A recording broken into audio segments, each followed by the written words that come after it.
أهلاز 10 تيشيرتات في البريمير ليج موسم 24-25.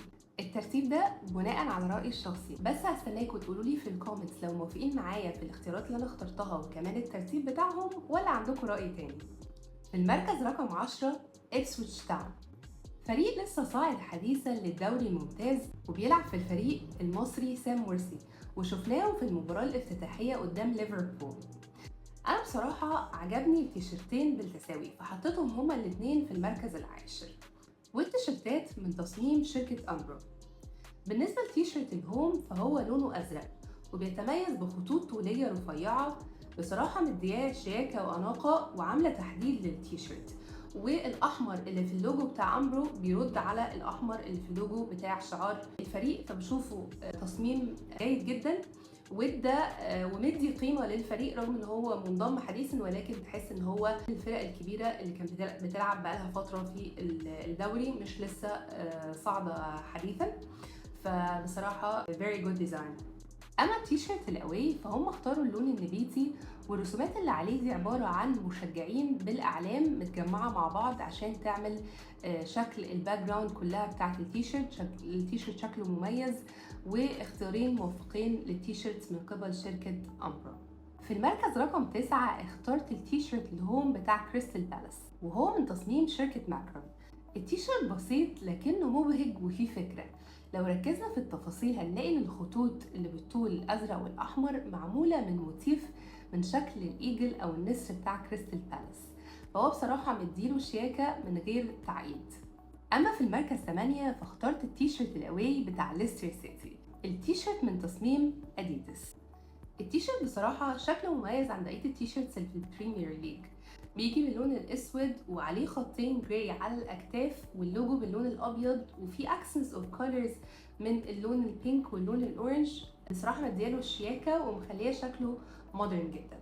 اما بالنسبة لرقم 7 فاخترت التيشيرت الاواي بتاع نوتنغهام فورست، هو برضو من تصميم شركة اديداس. التيشيرت لونه دارك نيفي وفيه اكسنتس اوف بينك.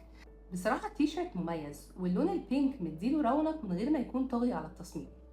اما في رقم 6 فاخترت التيشيرت الاواي بتاع مانشستر سيتي.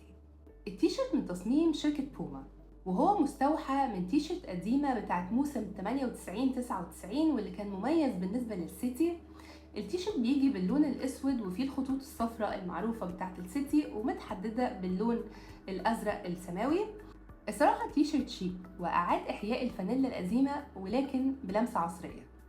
اما في رقم 5 فاخترت التيشيرت الاواي بتاعت ارسنال، والتيشيرت من تصميم اديداس.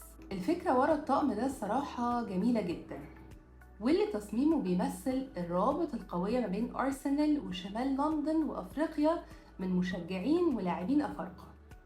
التصميم مستوحى من العلم الافريقي اللي بيتكون من اللون الاحمر والاخضر والاسود، والرسومات اللي عليه برضو مستوحاة من الفنون القبلية الافريقية واللي بتمثل الحرية والحركة والفرح. وفي رقم 4 اخترت التيشيرت الاواي بتاعت ليفربول، وهي من تصميم نايكي ولونها دارك جرين. انا كنت فاكرة ان هي بلاك بس هي لونها دارك جرين وفيها تيل اكسنت على الاكمام وعلى الكتفين. بصراحة التيشيرت رغم بساطتها الا ان الباترنز اللي فيها في الباك جراوند مديها شكل شيك جدا. ندخل بقى على التوب 3. في المركز الثالث انا اخترت التيشيرت الاواي بتاعت تشيلسي، وهي برضو من تصميم نايكي. الصراحة التيشيرت بسيط قوي بس انا عجباني التفاصيل بتاعته، بداية من الياقة او الكولر للالوان المستخدمة، منها اللون الفاتح ده اسمه جوافا ايس، مستخدمين اللون الاورنج في الشعار وعاملين بيه محددين بيه اللوجو بتاع اديداس، ومستخدمينه كمان بخط رفيع على الأكمام، مستخدمين اللون الأزرق على الأكمام ومن الجنب وفي الشعار نفسه. والتيشيرت دي نفسها مستوحاة من تيشيرت قديمة لتشيلسي كانت في أواخر الثمانينات أوائل التسعينات. بصراحة برضو الماتيريال بتاعتها، التكستشر أو التفاصيل والباترنز بتاعتها شكلها شيك قوي. اما في المركز الثاني فاخترت التيشيرت الهوم بتاعت برايتون، واللي هي برضو من تصميم نايكي. التيشيرت لونها ابيض ومخططه باللون الازرق، برغم ان الخطوط اللي بالطول دارجه جدا في تيشيرتات كره القدم، الا ان التيشيرت ده الشركه عرفت تخلي شكله مميز. وبصراحه اللون الاصفر او الاورنج اللي على الجنب واخد التيشيرت في حته تانية خالص، وبصراحة خلاه على التوب اوف ماي ليست. واخيرا نوصل للمركز الاول واللي حطيت فيه التيشيرت الهوم بتاع ليفربول. الصراحة من ساعة ما شفت الفوتو سيشن وانا نفسي احط ايدي على التيشيرت ده. الياقة واخدة التيشيرت مش في حتة تانية، يعني في حتة 13.